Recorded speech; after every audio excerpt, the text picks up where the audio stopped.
Savais-tu qu'il existe 8 formes d'intelligence? Peut-être que tu as des points forts dans une certaine intelligence et des points faibles dans l'autre.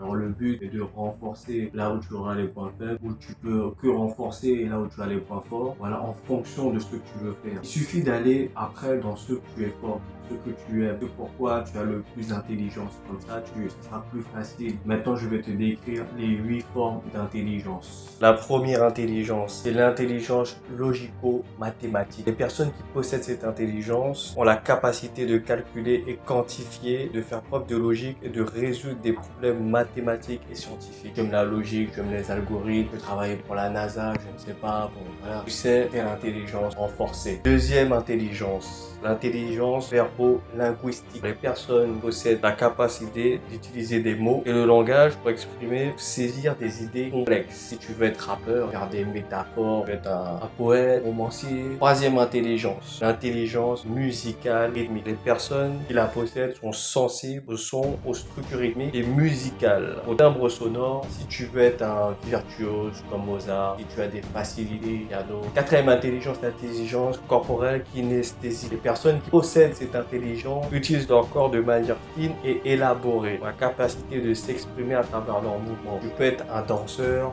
de salsa. Si tu as des facilités avec ton corps, tu sais bien danser, peut-être que cette intelligence-là, tu es peut-être plus élevé que les autres. Cinquième intelligence, l'intelligence visuelle spatiale. Alors les personnes qui possèdent cette intelligence ont une capacité à représenter mentalement des idées et à les visualiser. Du dessin, à visualiser les choses. Sixième intelligence, l'intelligence interpersonnelle. C'est une intelligence sociale qui te permet d'interagir de façon correcte et adaptée avec les autres. Donc on va dire c'est une intelligence sociale. Et aujourd'hui on sait que l'intelligence sociale elle est très importante au travail, pour ton sac d'amis.